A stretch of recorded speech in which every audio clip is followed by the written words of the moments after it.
Buenos días a todos. Bienvenidos. Les damos la bienvenida a un nuevo workshop hospitalario en el marco del programa Dan Salud de Neurociencias 2021. En primer lugar, queremos agradecer el apoyo del Laboratorio Glaxo que brinda este programa de educación médica. Y el día de hoy nos toca un workshop muy interesante, eminentemente clínico, y el tema es resolviendo casos clínicos en epilepsia. Y tenemos dos participantes de lujo. Ellos son la doctora Natalia Piris. Natalia es ex residente del Hospital Ramos Mejía y actual fellow en la sección de epilepsia del Hospital Ramos Mejía. Y tenemos a uno que todos conocen, el doctor Damián Consalvo. Damián es doctor en medicina, jefe de la sección epilepsia de la división neurología del Hospital Ramos Mejía y es el actual vicepresidente de la Sociedad Neurológica. Primero, algunas cuestiones técnicas. Si tienen alguna dificultad técnica, tienen que conectarse o chatear con el participante que figura en el chat como asistencia técnica.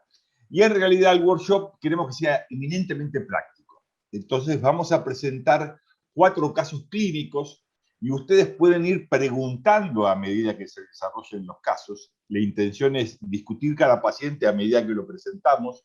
Y para hacer preguntas tienen que chatear con el participante denominado pregunta. Si queda tiempo, al finalizar la presentación de los casos, haremos preguntas en forma general. Natalia, la presentación es toda tuya. Bien. Bueno, entonces para empezar el workshop de hoy, el primer caso que tenemos...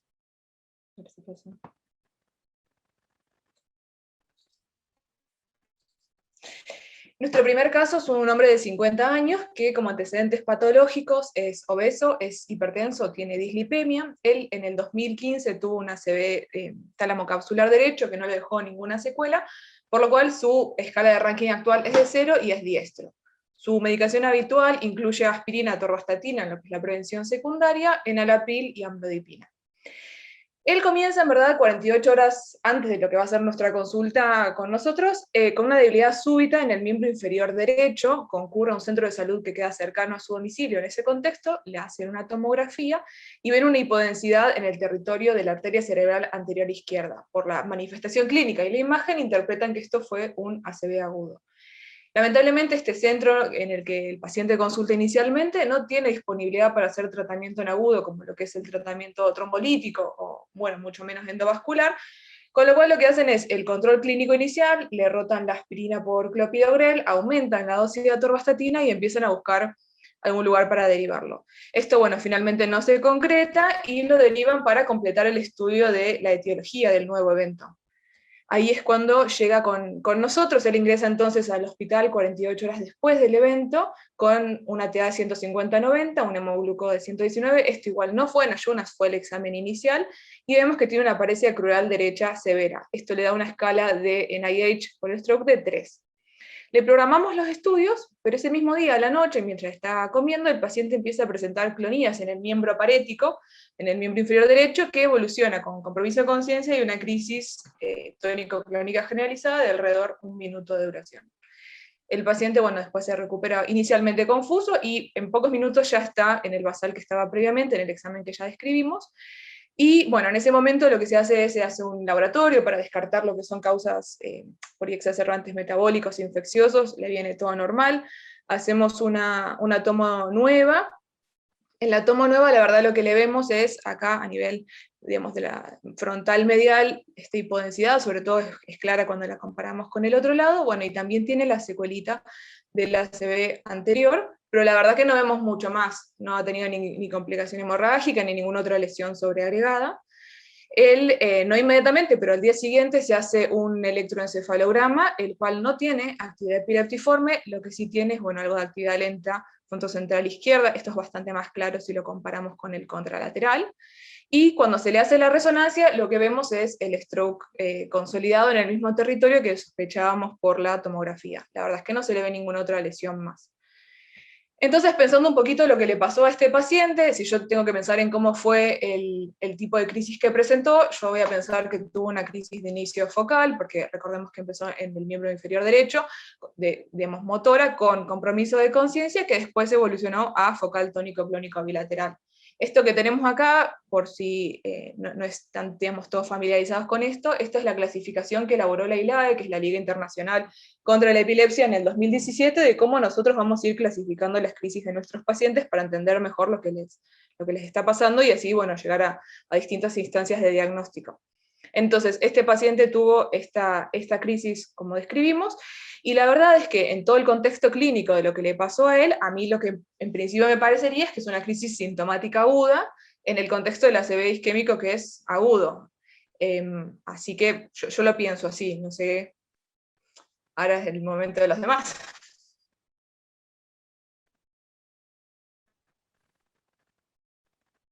Sí, indudablemente el paciente tiene hace un episodio crítico, digamos, en donde nosotros interpretamos que es una crisis focal relacionada con la lesión cerebral, en este caso la presencia de un accidente cerebrovascular.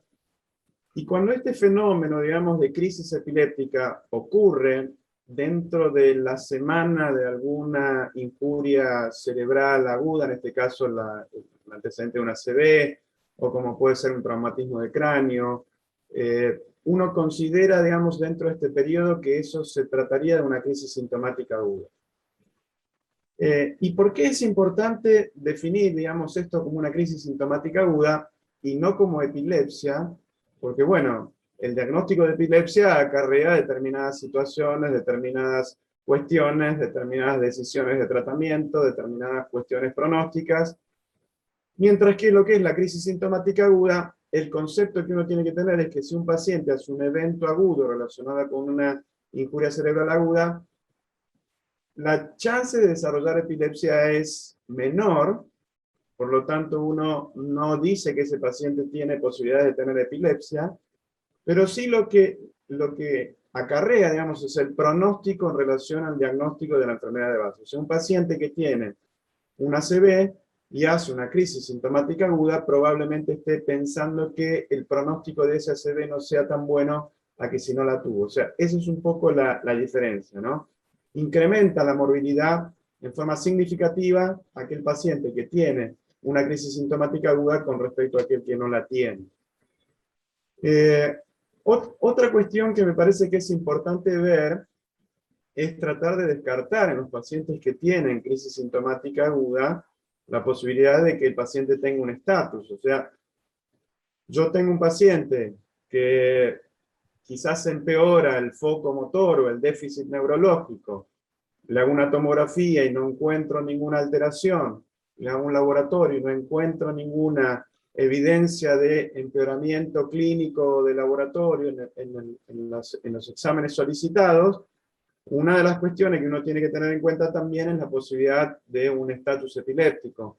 Por lo tanto, la indicación de un electroencefalograma en la urgencia quizás se impone, porque esto acarrea un diagnóstico distinto, un pronóstico diferente y un tratamiento, una resolución completamente diferente a que si fuese una crisis autolimitada. O sea, la diferencia entre lo que es una crisis autolimitada, en la cual el tratamiento es sintomático en función del diagnóstico del paciente, y tratar de corregir lo que se pueda corregir dentro del punto de vista metabólico, dentro del punto de vista infeccioso, etcétera, etcétera, a lo que es el diagnóstico y tratamiento del estatus, que requiere un tratamiento más agresivo y un tratamiento con medicación anticrisis, digamos, ya más bien definida. O sea, eso me parece que es importante tratar de diferenciar. Otros ejemplos de crisis sintomática aguda, trastorno con pacientes con alteraciones metabólicas, ya sea hipoglucemia, hiperglucemia, hiponatremia, que también es una situación estándar, ¿no? O sea, son cuestiones que uno tiene que pensar que esos pacientes tienen una resolución desde el punto de vista metabólico de la entidad y que no requieren tratamiento con medicación anticrisis a largo plazo. Con respecto a tratar o no tratar al paciente con medicación, creo que hoy está un poco controvertido, digamos, si un paciente que hace una ACV y hace una crisis sintomática aguda, quizás ustedes vean en algún centro que ese paciente le indican medicación anticrisis. Nosotros particularmente seguimos los lineamientos de la Liga Internacional de Epilepsia, donde por el momento la indicación es simplemente observar a ese paciente y no decidir una terapéutica. ¿Por qué? Porque algunos dicen, no, si la crisis sintomática aguda acarrea un fenómeno que en realidad va a persistir por un tiempo en el paciente, uno debería iniciar tratamiento. Particularmente si uno piensa que el paciente tiene una crisis sintomática aguda, sintomática a un stroke, en realidad no va a haber resolución en poco tiempo del stroke, sino que va a quedar una lesión posiblemente consolidada. Entonces, y creo que ahí viene un poquito una de las cuestiones que va a ser de debate, digamos, en los estamentos de la Liga Internacional contra la Epilepsia para ver si el paciente en realidad se beneficiaría desde el punto de vista profiláctico con indicación de medicación, porque el paciente no tiene diagnóstico de epilepsia o no. Yo particularmente, el paciente ese para mí no tiene indicación de medicación anticrisis, sí de observación, y evaluar, digamos, la chance de repetición, porque en el caso de que el fenómeno se presente nuevamente después, ese paciente sí ya tendría diagnóstico de epilepsia y sí requeriría un tratamiento con medicación anticrisis a largo plazo. Damián, gracias por los comentarios y creo que hay varias preguntas, pero antes de pasar a las preguntas, creo que nos quedó claro que esto no es epilepsia, que sí me marca un peor pronóstico de su ACV y que sí necesito un electroencefalograma para descartar que no esté en estatus. ¿Sí? La pregunta es, que hay varias preguntas, si yo decido medicarlo, ¿durante cuánto tiempo lo medico? ¿Y tomo algún parámetro para suspender la medicación? Bueno, acá yo creo que se viene la cuestión de debate, porque si uno dice, bueno, yo lo medico, el punto es, ¿quién después le saca la medicación a un paciente que queda con una lesión consolidada? Porque uno sabe que un paciente con una lesión consolidada, retirar medicación a veces puede, digamos, generar crisis per se. O sea, el retiro de medicación antiepiléptica o medicación anticrisis puede generar crisis per se. Yo creo que por lo menos, bueno, si uno tomó la decisión, al menos dejarlo 3 meses con medicación anticrisis y reevaluar, a ver si el paciente no recurrió con algún evento, o sea, insistir con el tema del interrogatorio, porque a veces el paciente puede soslayar un poquito los síntomas que tiene, o sea, insistir con el tema del interrogatorio y tratar de ver si eso no se repitió. Si eso no se repitió, quizás 3 meses sea un buen momento como para retirar la medicación anticrisis, ¿no? Bien. Una pregunta que figura acá es, ¿con qué lo medico si decido medicar? ¿Tengo drogas de elección? Quizás eso lo podemos ver en el próximo caso, tal vez. Porque ahí Perfecto. vamos a discutir algunas de las cuestiones más sobre lo que uno tiene que tener en cuenta cuando uno decide iniciar un tratamiento o medicación anticrisis. Y tengo varias preguntas, pero selecciono 2 de este caso específicamente. ¿Qué pasa si no puedo hacer un electroencefalograma en lo agudo? O sea, tengo el paciente, tengo el ACV, hizo una crisis y yo no puedo hacer el electroencefalograma. O sea, no sé si está en estatus o no está en estatus no convulsivo. ¿Lo medico o no hago nada? Primer pregunta. O sea, en este caso yo creo que clínicamente uno lo puede seguir, porque clínicamente el paciente presentó una crisis focal motora, a lo cual si el paciente, digamos, vuelve a tener un fenómeno o el fenómeno se hace sostenido, creo que particularmente en este caso va a ser fácil de interpretar, digamos, que el fenómeno representa una crisis, y si esa crisis se hace continua y sostenida, más allá de 5 minutos, uno haría el diagnóstico de estatus focal motor y decidiría un tratamiento. ¿Cuándo uno necesitaría sí o sí un electroencefalograma? Bueno, indudablemente si el paciente no presenta ningún fenómeno motor, persiste con alteración del sensorio, uno sospecha la posibilidad de un estatus epiléptico no convulsivo, la verdad que el electroencefalograma es el gol estándar, digamos, para el diagnóstico del estatus no convulsivo. ¿No? Uno entiende que a veces uno no cuenta con todos los centros con la posibilidad de hacerlo, pero digamos que uno podría llegar a definir al electroencefalograma en ese caso como sí el gol estándar, y como si hay que preocuparse por algo, tratemos de conseguir ese electroencefalograma. Acá preguntan si haría falta un electroencefalograma, un monitoreo continuo.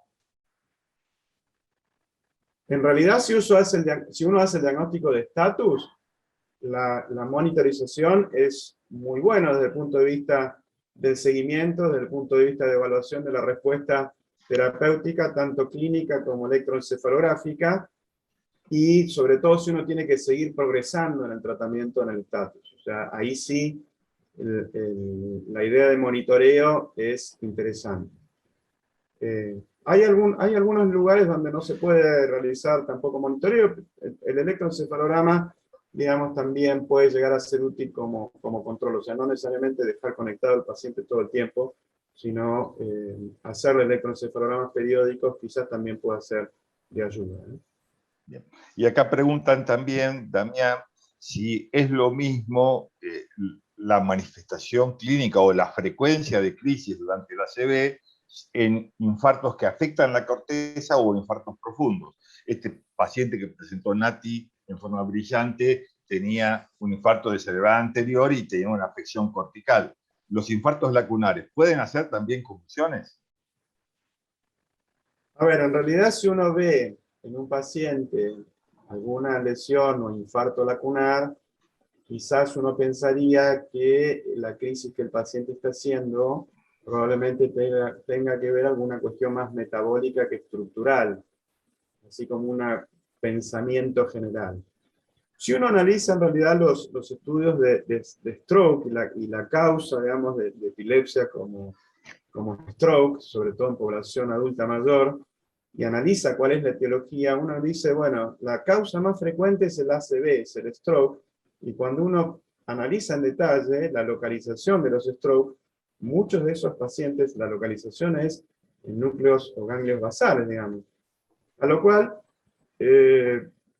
uno pensaría, digamos, si esto es una cuestión que tiene que ver con la epilepsia, que tiene que ver con la localización del stroke, o tiene que ver con dos cuestiones de patologías que quizás en el adulto mayor la prevalencia de la epilepsia aumenta, y quizás el tema del ACV o de la historia de accidente cerebrovascular represente, digamos, una comorbilidad en el paciente.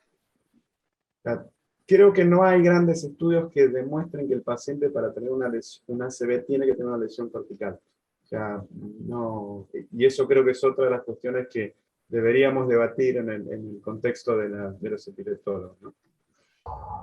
Bien, entonces, cerrando este primer caso, Damián, nos queda claro, o nos debería quedar claro, que esto es una crisis sintomática aguda, que no es epilepsia, que sí lo que me marca, que tiene su presencia, me marca un peor pronóstico de su ACV, que en algunos casos, como sería una prolongación de la crisis más allá de los 5 minutos o un trastorno de conciencia asociado, habría una indicación precisa de hacer un electroencefalograma para descartar un estatus, y que vos personalmente este tipo de casos no lo medicarías. ¿Es así? Es así. Una última pregunta mía. ¿Hay algún tipo de casos que sí lo medicarías? Yo creo que si el paciente tiene estatus, sin duda va a quedar con medicación. Pero no el tipo de crisis define, digamos, la decisión de tratamiento. Bien. Nati, ¿pasamos al otro caso? Bueno. A ver si llegamos a hacer los 4, porque si seguimos así nos va a costar. Sí. Y se van poniendo cada vez más complejos, así que cada vez va a haber más preguntas, probablemente. Este segundo caso es un hombre de 77 años que también es hipertenso, es diabético. Él tuvo una ACV en el 2017 también, pero esto fue una cerebral media derecha. Se le había manifestado con una plejía en el hemicuerpo izquierdo y disartria, y sí quedó con mucha discapacidad. Tiene, plejía en el hemicuerpo izquierdo, una disartria moderada, y la verdad que tiene mucha espasticidad con las consecuencias de la espasticidad, del dolor, todo lo que le genera. Prácticamente, o sea, no mueve para nada ese mi cuerpo. Su medicación habitual tiene valsartán, tiene metformina y tiene la prevención secundaria con aspirina y atorvastatina. Él viene ahora a la consulta por un episodio que en verdad lo presentó hace un mes, dice que estaba merendando con la familia y comienza a presentar movimientos que por la descripción que nos dicen parecen clonías en el miembro superior izquierdo y la cara, y por el relato impresiona que brevemente rompe contacto, porque además después recupera confuso. Este episodio ocurrió solo una vez, en el primer momento se asustaron, porque de hecho el movimiento que consiguió no lo consigue voluntariamente, pero como después no pasó nada, hasta toda la situación de la pandemia, no consultaron inmediatamente. En el medio, entre que, o sea, esto fue hace un mes, en el medio ve al médico clínico que le pide un laboratorio, que no tiene ningún hallazgo significativo, y lo que tenemos de él, la verdad, de estudios únicamente es su tomografía de hace un par de años, de cuando tuvo el ACV, ¿no? Que vemos acá toda esta región secuelar del ACV del 2017, no tenemos ningún otro estudio más actualmente. En el caso de él, entonces, acá me quedo por ahí en un orden distinto, pero para clasificar la crisis, o sea, sí, por el relato lo que tuvo fue una crisis, que también fue de comienzo focal, también con compromiso motor y con alteración de la conciencia, por esto que cuentan que lo ven desconectado unos segundos y después recupera confuso. En este caso, por ahí, lo que uno por ahí se plantea más es si realmente es un diagnóstico de una epilepsia, porque, bueno, como ya han estado mencionando anteriormente, ya es mucho más alejado, ¿no? La ACV fue hace 4 años. En lo que es la definición de la epilepsia, la ILAE propone esta descripción que está acá, que es bastante completa de todo lo que implica el diagnóstico de la enfermedad, como una enfermedad crónica, por la predisposición sostenida, digamos, de tener crisis epilépticas y todas las consecuencias que generan el paciente a nivel neurobiológico, cognitivo, psicológico y social. Por supuesto que este tipo de descripción es muy compleja y abarca muchas aristas de la situación, pero por ahí en la práctica diaria es poco pragmática, ¿no? Entonces existe lo que se llama la definición operativa actual, que en la práctica le decimos que sí o que no, y hay básicamente tres ejes en los que puede caer, que es el paciente que ha tenido al menos 2 crisis no provocadas o reflejas con al menos 24 horas de diferencia, que no sería nuestro paciente por ahora al menos, pero hay otro escenario en el cual habla de que si uno ha tenido solo una crisis no provocada, y yo pienso que es no provocada porque la verdad es que no ha tenido ninguna otra complicación clínica, ha sido muy en relación con su secuela, y un riesgo aumentado de al menos 60% de tener 2 crisis en los próximos 10 años. Este riesgo, digamos, está dado por estos factores que tenemos acá abajo, que sería el eje anormal, una neuroimagen anormal, crisis nocturnas, crisis focales, o historia familiar de epilepsia en un familiar de primer grado, o sea, padres, hijos, básicamente, no mucho más. Y este otro escenario que por ahí es un poco más raro llegar, que es el diagnóstico de un síndrome epiléptico definido. En nuestro paciente, la verdad es que a mí me parece que sí, él ya tendría un diagnóstico de epilepsia porque entraría en esta posibilidad, o sea, una primera crisis y tiene bueno, no tenemos la resonancia, pero creo que a nadie le va a quedar la duda de que va a ser una resonancia normal y la crisis fue focal. Entonces, no sé, yo pensaría que estaríamos en condiciones a él de decirle, el tema es, bueno, cómo seguimos esta consulta adelante, ¿no? En el caso de él, entonces, si vamos a hacer el diagnóstico de epilepsia, podemos hacer un paso más, que es clasificar el tipo de epilepsia.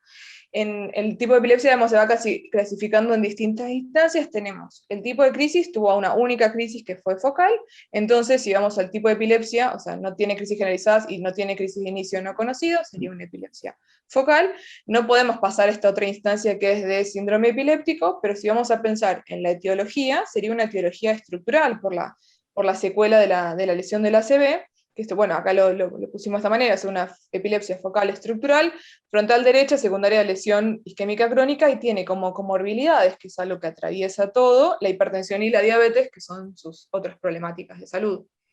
Así que, bueno, ahora es qué hacer con él. Bien, yo creo que mostraste muy bien el caso. Creo que lo que uno tiene que acá reafirmar es que el paciente cumple criterios de epilepsia, porque cuando un paciente con la historia de ACV se presenta más allá de los 7 días con un tipo de crisis en el cual se correlaciona clínicamente con la secuela de su ACV, piensa que el paciente ya cumple criterios diagnósticos de epilepsia, por más que haya tenido una sola crisis. O sea, la nueva clasificación permite que si un paciente tiene una crisis con alguna de las alteraciones, como Natalia mostró, digamos, que son factores que predisponen al desarrollo posterior de epilepsia, el paciente las cumple, a ese paciente ya le podemos decir que tiene epilepsia, y particularmente stroke es una de las que hace cruzar esa barrera del 60%, quizás un poquito más allá de ese 60%, entonces uno no tendría dudas que el diagnóstico es de epilepsia. Por lo tanto, y acá viene la cuestión, digamos, es una vez que tiene el paciente diagnóstico de epilepsia, que responde a una lesión estructural, que ese paciente además presenta algunas otras patologías asociadas, lo que va, digamos, dentro del concepto de comorbilidad, como la hipertensión, como la diabetes, y que ese tipo de alteración requiere un tratamiento farmacológico, entonces uno tiene que tomar la decisión de iniciar algún tratamiento farmacológico desde el punto de vista de tratar de evitar las interacciones. Y acá, bueno, es un poco la decisión de qué tratamiento elegir. Clásicamente uno elegiría como fármaco, como medicación anticrisis, el levetiracetam, porque es de muy fácil administración, es un medicamento que no tiene, digamos, interacciones con cualquiera de las medicaciones concomitantes que puede estar recibiendo el paciente en función de las comorbilidades que tiene. Y ese, digamos, sería desde el punto de vista la decisión del tratamiento que uno podría llegar a decir, bueno, esto es primera línea porque es un paciente con muchas comorbilidades clínicas, necesita un producto, una medicación anticrisis que no tenga interacción, entonces levetiracetam quizás cumpliría el rol de medicación anticrisis ideal en este grupo de pacientes. La cuestión después está en lo que es la eficacia, ¿no? La evaluación de la eficacia. Quizás uno, si piensa más en eficacia, los bloqueantes de los canales de sodio en ese aspecto son un poquito más eficaces, pero uno no elegiría dentro de estos la carbamazepina, o sea, uno ya empezaría a pensar en alguna de las medicaciones anticrisis más nuevas, llámese lacosamida, llámese licarbazepina, en donde no hay interacciones con muchos de los fármacos potenciales que el paciente puede llegar a recibir. Sobre todo también si uno después empieza a evaluar que el paciente con stroke, a veces es necesario, digamos, iniciar anticoagulación, entonces también es otra de las cuestiones de por qué uno elige levetiracetam, digamos, desde el punto de vista de la medicación anticrisis, ¿no? Pero bueno, hay discusiones acerca de la eficacia del levetiracetam con la elección como primera línea, y hay algunos trabajos, digamos, que muestran lo que es el real life en epilepsia, que quizás el levetiracetam no debería ser de primera opción. Lo que pasa es que en esos trabajos no se probaron lo que son los bloqueantes de los canales de sodio, como yo les decía, ¿no? La eslicarbazepina o la lacosamida. Ahora hay un nuevo bloqueante de canal de sodio, que es el cenobamato, que todavía no está en Argentina.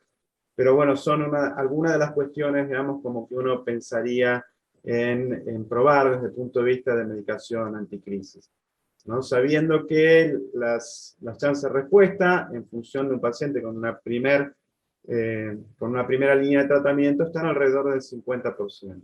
¿Sí? O sea, de acuerdo a estudios epidemiológicos, 50% de posibilidades de que el paciente responda con una primera línea de tratamiento de medicación anticrisis que yo elija. Bien, Damián, gracias por los comentarios, gracias por tu presentación, y acá hay varias preguntas. Primero, antes de pasar a las preguntas, yo creo que acá me queda claro que si este paciente tiene epilepsia, a pesar de tener una sola crisis, al igual que el otro, sí es epiléptico, y que a este paciente lo voy a medicar. Hasta ahora en eso no hay discusiones.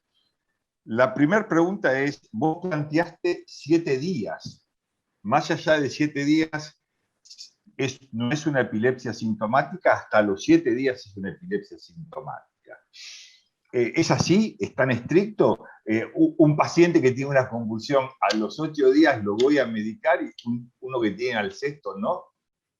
Esto lo hago yo, Damián, de tramposo. Sí, en realidad, si uno lee el paper de la Liga que dice, bueno, ¿cuál es la definición de crisis sintomática aguda? Ellos lo que ponen son 7 días, lo cual, bueno, a ver, si un paciente tiene una crisis a los 6 días, y bueno, quizás uno pensaría que quizás ya deja de ser una crisis sintomática aguda y que pasa a ser un paciente que empieza a tener diagnóstico de epilepsia, y más allá de los 10 días, digamos, uno diría ese paciente seguro que ya tiene diagnóstico de epilepsia, sobre todo porque desde el punto de vista fisiopatológico, digamos, cambia el desarrollo de la epilepsia. O sea, es por esto, sobre todo el tema de cuando el cerebro es capaz de responder a una situación aguda y cuando en realidad deja de responder a una situación aguda y ese fenómeno ya se convirtió en un fenómeno crónico y que por eso yo estoy en condiciones de decirle a ese paciente que tenga epilepsia.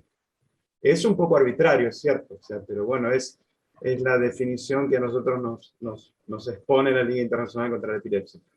Por ejemplo, en un paciente con un hematoma subdural, vos a veces no sabés cuándo es el momento en que el paciente tuvo el trauma, porque uno dice, bueno, son 7 días desde el trauma. Si uno no tiene en claro el episodio, digamos, cuándo fue que generó la crisis y el desarrollo del hematoma subdural, a veces uno es más elástico, digamos, en la decisión de decir, bueno, este paciente tiene epilepsia. En realidad uno puede llegar a interpretar que ese paciente tiene una crisis sintomática aguda también. O sea, a los fines, digamos, de las definiciones, si uno quiere escribir un paper o algún trabajo, tiene que seguir los lineamientos de la Liga, y la Liga me pide 7 días. Acá hay una pregunta que quizás va para el paciente anterior.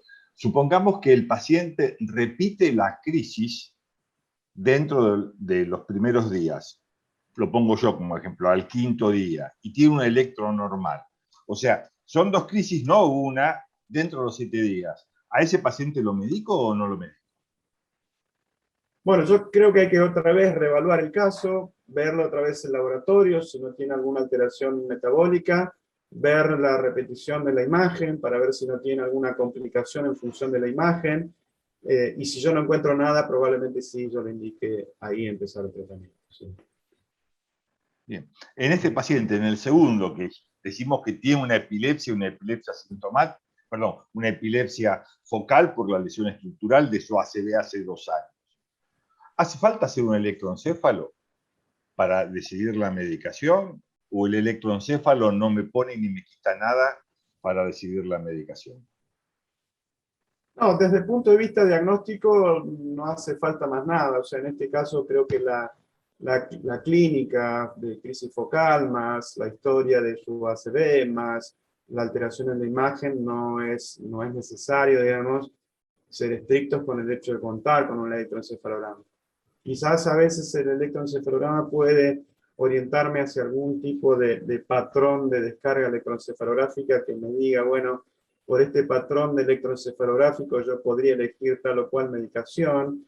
Quizás pensaría si el paciente tiene descargas con morfología de punta onda, y estos tienden a generalizar que los bloqueantes de canales de sodio no serían de buena elección. Entonces, pero digamos, desde el punto de vista de la elección, creo que el levetiracetam, en ese caso que es de amplio espectro, no estaría mal, digamos, como primera línea de prueba, ¿no?, en el paciente. Una pregunta acá que figura es, supongamos que el paciente tuvo antecedentes de un ataque isquémico transitorio, que no tengo lesión focal en la neuroimagen y que tengo un electroencefalograma normal. Y el ataque isquémico transitorio fue hace meses. ¿Lo considero una epilepsia focal estructural o no?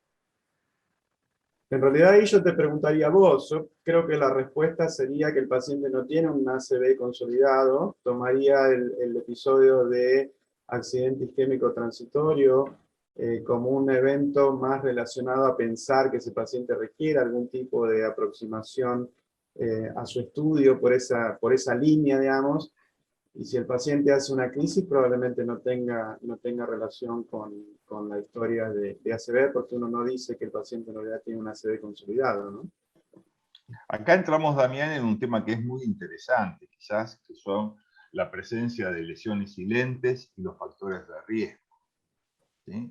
Porque es frecuente que muchos pacientes con factores de riesgo para patología vascular, llámese hipertensión arterial, que es el más frecuente e importante, tienen lesiones silentes en neuroimágenes. Entonces, yo me pregunto que esta pregunta que hicieron, si a un ataque isquémico transitorio lo medico o no lo medico, quizás es discutible, porque es factible que ese paciente, si tiene factores de riesgo, en la neuroimagen, ya sea una resonancia magnética, quizás me encuentre con lesiones. Y esas lesiones son silentes. Entonces, a ver, yo te devuelvo la pregunta a vos. Tengo un paciente hipertenso crónico que hizo un ataque isquémico transitorio, la neuroimagen en agudo no me mostró lesión, y este paciente a los meses nace una crisis convulsiva focal. Entonces, vuelvo a repetir la lesión y no tengo lesiones agudas. Para mí es un factor de riesgo la hipertensión, y para mí las lesiones silentes se relacionan con el factor de riesgo. La pregunta es, ¿lo medico o no lo medico? Eso creo que vos me lo tenés que responder. Bien, bueno, un poco ya lo discutimos en el paciente anterior, que es esto de que los pacientes con adultos mayores que tienen mayor incidencia de enfermedad de pequeño vaso, y que cuando uno piensa cuál es la etiología del stroke y va en adulto mayor y encuentra este tipo de alteraciones, y uno dice, bueno, la etiología se la se ve, pero sin embargo uno no ve ninguna lesión cortical y encuentra, como decís vos, lesiones silentes. Quizás yo creo que eso tiene que ver en función de que está en presencia de dos enfermedades, de dos entidades que pueden coexistir, digamos, o sea que la comorbilidad puede ser conjunta del paciente que tiene enfermedad cerebrovascular y que tiene epilepsia. Un dato más que te voy a agregar, que es, nosotros hicimos un estudio que es pacientes que tenían una primera crisis, adultos mayores, que tenían lesiones periventriculares extensas, y que nosotros vimos que esos pacientes tenían más chance de desarrollar epilepsia que el paciente que no tenía ese tipo de lesión en el estudio de imagen.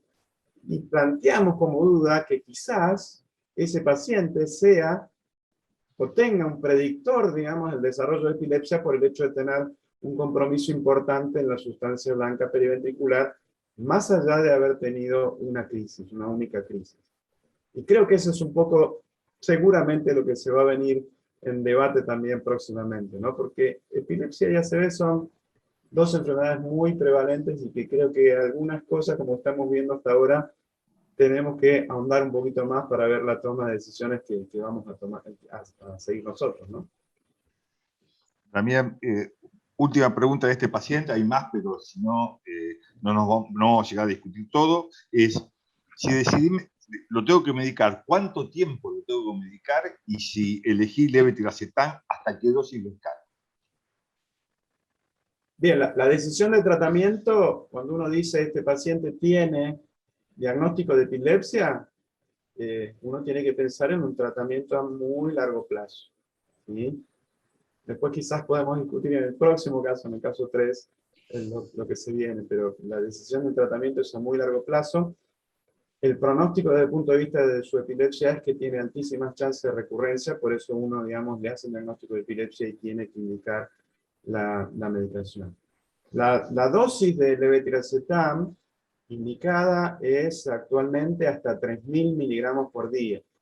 Yo sé que hay centros, digamos, que utilizan dosis mucho más altas, pero uno se basa, digamos, en los estudios pivotales, en los ensayos en los cuales la medicación fue aprobada, y la dosis en las cuales se probó la medicación es hasta 3.000 miligramos.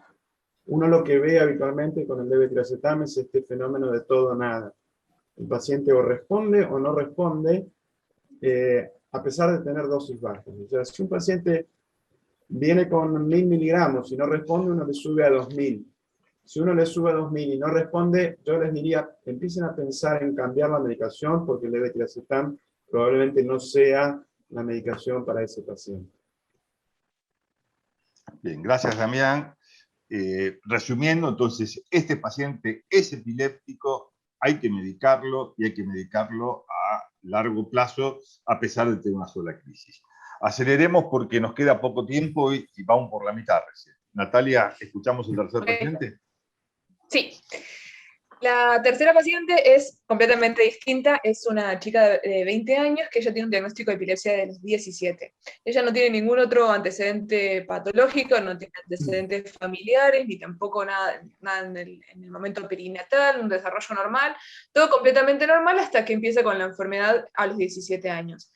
Ella por este diagnóstico es que actualmente está en tratamiento con levetiracetam 1000 miligramos cada 12 horas y lo tolera adecuadamente. Cuando le interrogamos sobre cómo se manifestaron sus crisis, nos cuenta que tenía en el momento del aura una sensación de miedo, con una sensación epigástrica ascendente, palpitaciones. Luego ella tenía una ruptura de contacto, se quedaba mirando fijo al horizonte y tenía automatismos orales y manuales bilaterales. Se recuperaba confusa. Refiere que en una de las crisis que tuvo en su momento a los 17 había evolucionado una de las crisis con un giro cefálico y una crisis tónico-clónico generalizada. No recuerda la lateralidad, fue el único evento que evolucionó de esa manera. Y en total ella tuvo 3 crisis a los 17 años mientras se hacía atender y se diagnosticaba la enfermedad, por lo que ella ahora con este tratamiento está libre de crisis hace 3 años.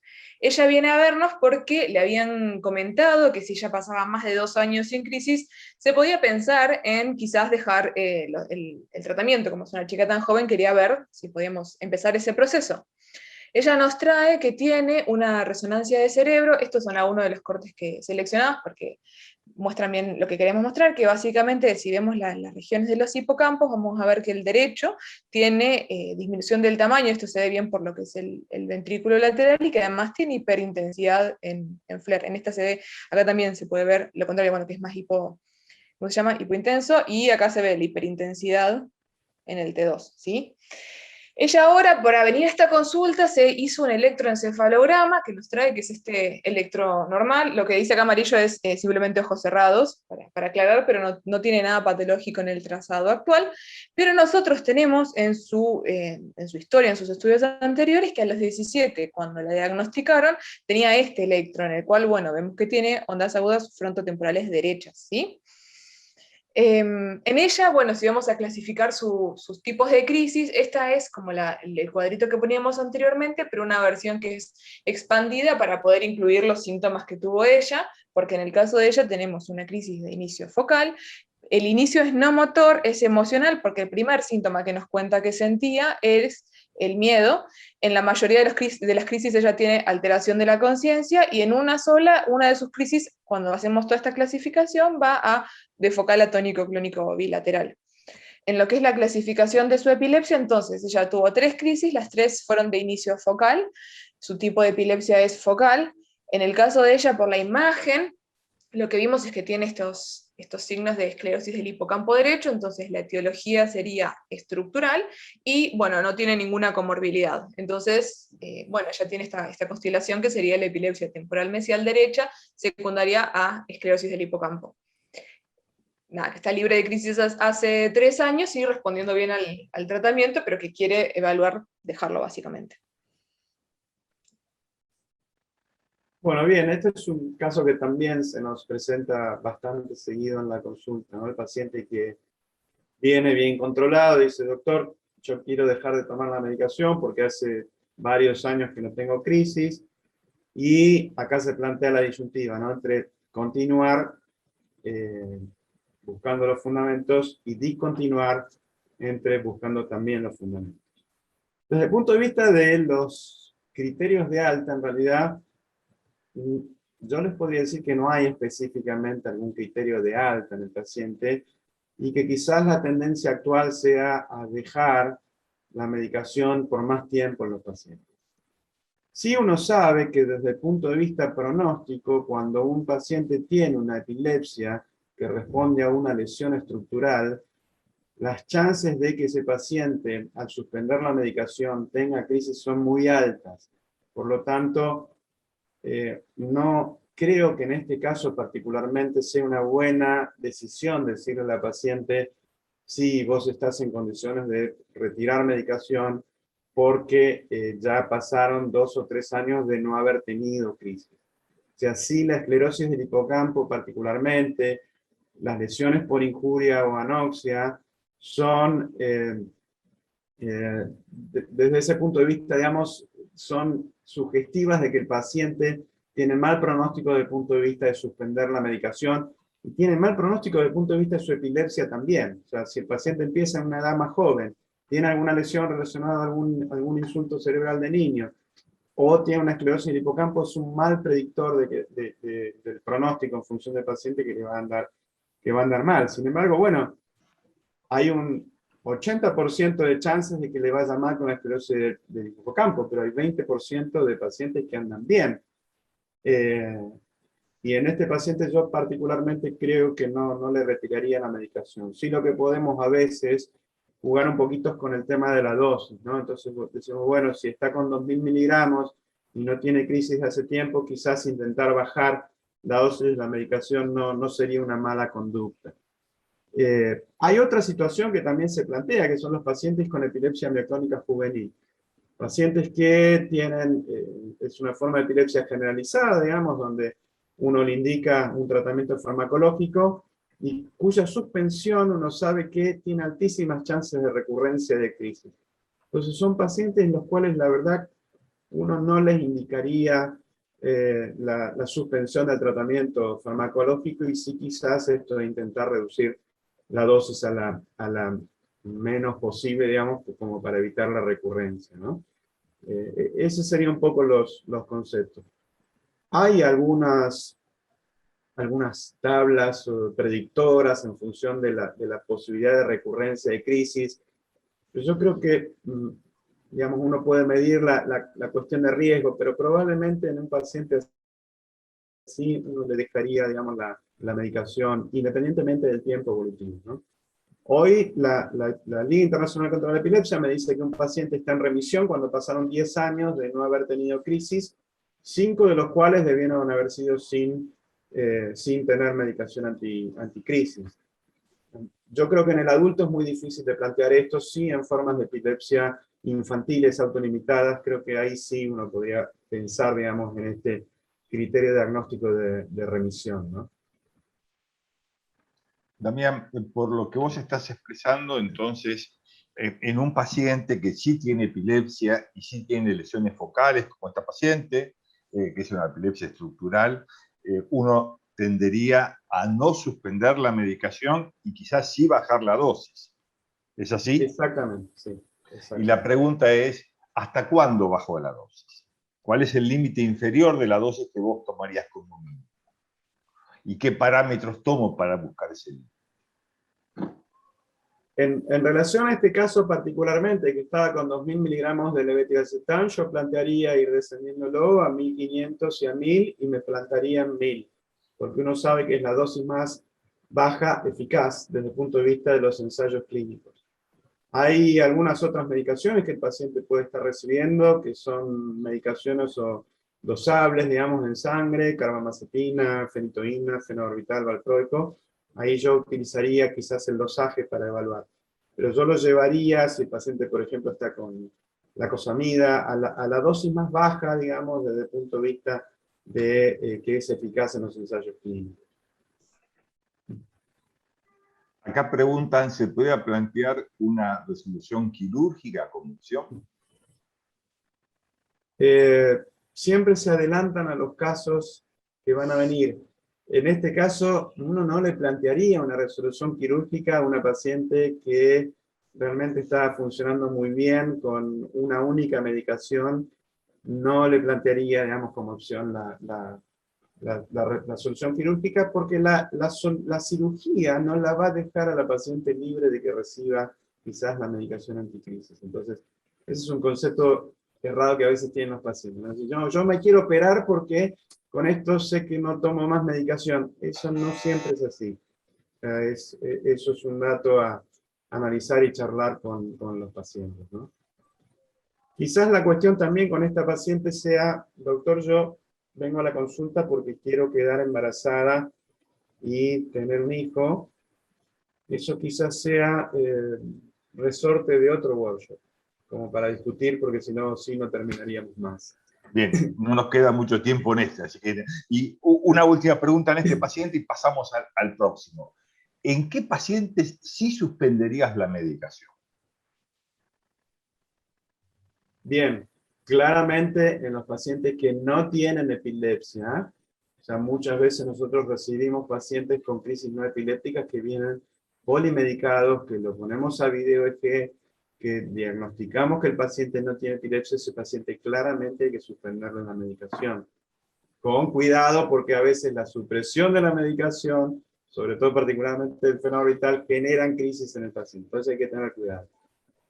Si el Entonces, paciente tiene diagnóstico de epilepsia, si tiene una epilepsia focal y es lesional, yo creo que no me plantearía el retiro de la medicación. Si el paciente tiene y trae, digamos, un diagnóstico de una epilepsia autolimitada de la infancia, seguramente ese paciente va a tener indicación de suspensión de la medicación, ¿no?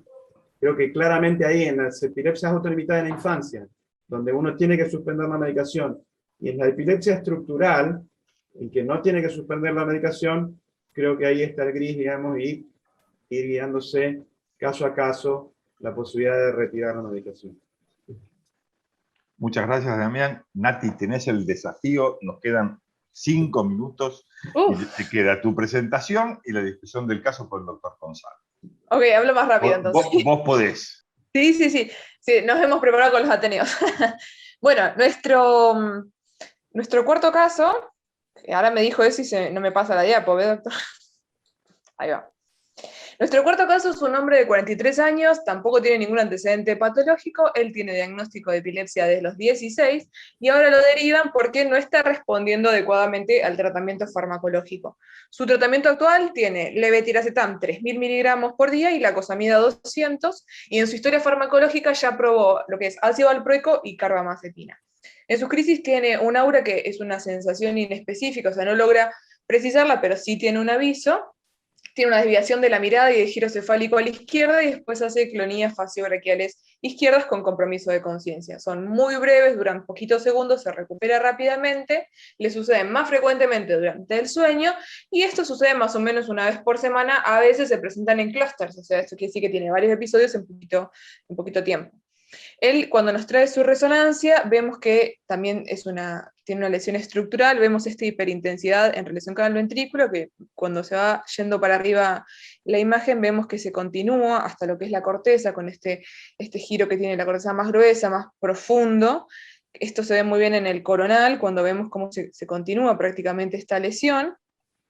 Esto, bueno, las voy a pasar un poco más rápido porque tenemos poquito tiempo, pero se ve también muy lindo en estas imágenes, y esto sería compatible con lo que es una malformación del desarrollo cortical, una displasia de tipo trasmanto. Él tiene el electroencefalograma normal, y lo que es la interpretación de su caso, tenemos también unas crisis de comienzo focal con alteración de la conciencia motoras, que responden a una etiología estructural. Esto básicamente es lo mismo que venimos haciendo, digamos, todas las crisis que elegimos todos los casos han tenido epilepsias focales, así que es lo mismo, y una etiología estructural por esta malformación del desarrollo cortical. Así que lo hice cortito. Bueno, acá creo que la consulta más que nada se va a dar por un paciente que no responde al tratamiento farmacológico. Es un paciente que se denomina fármaco resistente. La Liga Internacional estableció que la definición de epilepsia fármaco resistente corresponde a un paciente que ya probó 2 medicaciones a dosis útiles, apropiadas, adecuadas, y a pesar de ello sigue o continúa teniendo crisis. Por lo tanto, este paciente, si uno dice, ya probó carbamazepina, ya probó ácido valproico, ya probó levetiracetam a dosis útiles, uno lo puede considerar como un paciente fármaco resistente. En realidad está con 200 miligramos de lacosamida. Uno podría llevar la dosis de lacosamida un poco más alta como, digamos, preludio a la posibilidad de iniciar lo que es en realidad una evaluación para posibilidad de cirugía en este paciente. O sea, este paciente desde el punto de vista por lo menos pronóstico de la cirugía, parece ser un buen un buen caso para resolver de esa forma, ¿no? O sea, tiene una forma de epilepsia focal, donde desde el punto de vista clínico parece coincidir con lo que es lo que yo veo en la imagen, así que da toda la impresión de que desde el punto de vista de la cirugía podría llegar a ser un muy buen candidato para una cirugía de resección de la lesión y establecer, digamos, ese que sea su tratamiento de resolución final de su epilepsia. Por supuesto que cuando el paciente ingresa en este protocolo de evaluación de cirugía, requiere una serie de estudios que van desde la evaluación previa farmacológica para ver si realmente la dosis que cumplió ha sido adecuada, apropiada, porque el paciente nos puede decir, sí, yo tomé carbamazepina, pero ¿cuánto tomaste? 400 miligramos, uno dice, no, en realidad esa no es una dosis apropiada o adecuada, y uno no considera que el paciente utilizó bien esa medicación. Entonces, uno puede utilizar o debe utilizar en pacientes que no responden dosis más altas. O sea, es habitual, digamos, que uno tenga que probar la dosis más alta, que uno pueda medirlo a través de la concentración en sangre o que uno pueda medirlo a través del inicio de la aparición de eventos adversos en función de la tolerabilidad del paciente. Entonces, y la combinación de las medicaciones que uno tiene que utilizar también en ese caso es importante y relevante, ¿no? Para evitar la aparición de eventos adversos. Pero bueno, más allá de la historia farmacológica, más allá de las características clínicas, se impone la realización de un video electroencefalograma en función de tratar de obtener crisis en el paciente, una evaluación neurocognitiva del paciente, neuropsicológica, y una evaluación psiquiátrica para ver si ese paciente es un buen candidato desde el punto de vista psiquiátrico para la indicación de una cirugía de la epilepsia. Si todo coincide, puede llegar a ser un buen candidato en evaluación, digamos, en video eje de superficie, si no, algunos pacientes hay que establecer lo que se llama la exploración, que es poner electrodos intracerebrales, intracraneales, para tratar de definir, sobre todo si coinciden, digamos, desde el punto de vista clínico electroencefalográfico, todos los elementos, y también a veces para definir lo que son las áreas críticas desde el punto de vista de la no posibilidad de resección, o de lo que son hasta dónde yo le tengo que decir al cirujano que se tiene que extender con la resección. O sea, son esos, digamos, los criterios que uno utiliza para ver, digamos, la decisión de tratamiento. Primero, creo que el paciente es un muy buen candidato a cirugía, y segundo es, si nosotros podemos a través del video electroencefalograma de superficie definir todo, sería lo ideal para evitar la exploración, ¿no? Esa sería un poco la propuesta hacia el paciente. Bien, Damián, gracias. Voy a intentar acortar las preguntas o seleccionar porque ya estamos excedidos en el tiempo. La primera pregunta es, si la historia farmacológica del paciente nos muestra que probó 2 drogas a dosis útiles, ¿ya lo evalúo para cirugía o pruebo otras drogas?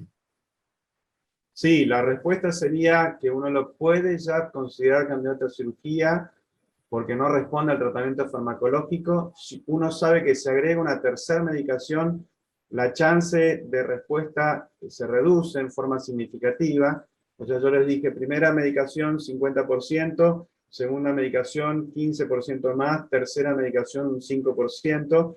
A medida que uno va agregando fármacos, la chance de respuesta se reduce en forma significativa, aunque nunca es cero, pero sí se reduce en forma significativa. Por lo tanto, uno ya empieza a considerar que ese paciente puede llegar a ser un buen candidato de cirugía, excepto cuando uno no le ve alguna lesión en la imagen, donde una vez se toma, digamos, el tiempo para pensar si no se beneficiaría con algún otro fármaco, o si encuentra alguna cuestión en que ese paciente no vea factible la posibilidad de una resolución quirúrgica, ¿no? O sea, resolución quirúrgica me refiero a cirugía de resección, porque hay otras opciones de cirugía que uno se le puede plantear al paciente, ¿no?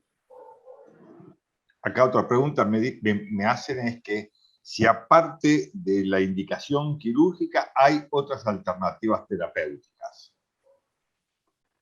Sí, siempre hay otras alternativas terapéuticas, pero uno tiene que pensar que cuando uno elige la medicación, vamos al tema de la medicación, o sea, si uno piensa En medicaciones, uno piensa, bueno, ver qué medicación probó desde el punto de vista del mecanismo de acción de la medicación. Si uno ya piensa que probó medicaciones con similares mecanismos de acción, la verdad que pensar en alguna otra medicación con similar mecanismo de acción sería un poco dificultoso en que nos aporte una solución.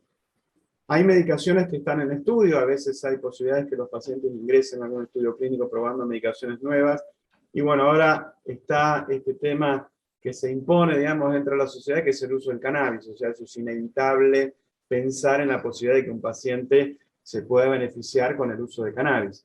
Creo que en epilepsia focal, sobre todo del adulto, no hay demasiados estudios.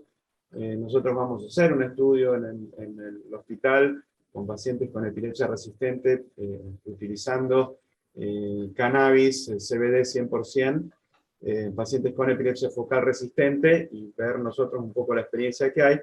Pero a nivel mundial, la verdad que lo que dicen, los que saben, es que no son los pacientes que se beneficiarían del todo con el tratamiento con el cannabis. O sea que uno no pondría al cannabis dentro de la primera o segunda línea de tratamiento o de elección de medicación, ¿no? Después están los otros tratamientos que son estimuladores del nervio vago, los estimuladores talámicos, que son también procedimientos, digamos, quirúrgicos menores. Después, bueno, en función de lo que el paciente tenga, hay otras opciones de cirugías funcionales.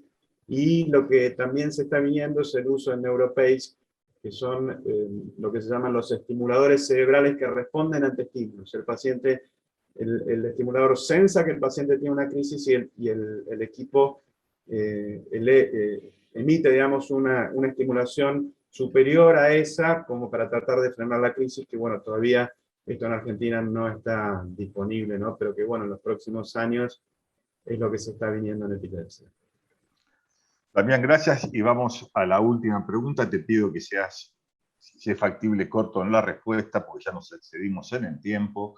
Es, aparte del diagnóstico diferencial con pseudocrisis y la indicación quirúrgica, ¿qué otras indicaciones hay para un video de electroencefalograma prolongado?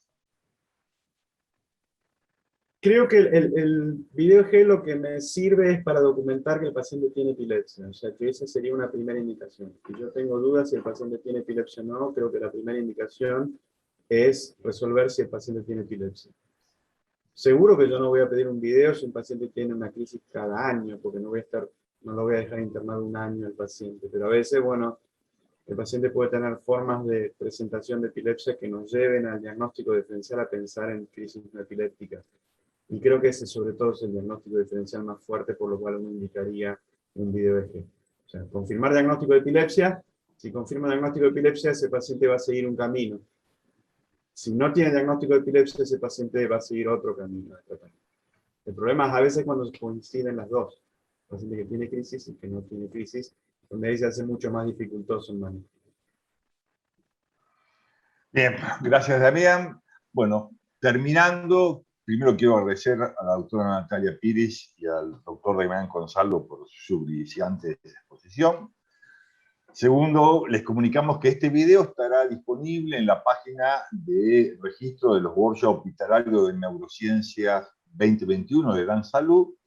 Agradecemos nuevamente el apoyo de Glaxo y la asistencia de cada uno de ustedes, y los invitamos a continuar participando del programa que se desarrollará durante todo el año. Muchísimas gracias por su presencia, cuidémonos y nos vemos pronto. Gracias, Damián, gracias, Nathan, gracias a la gente de DanSalud. Gracias, Nati, gracias, Raúl, y nos estamos viendo.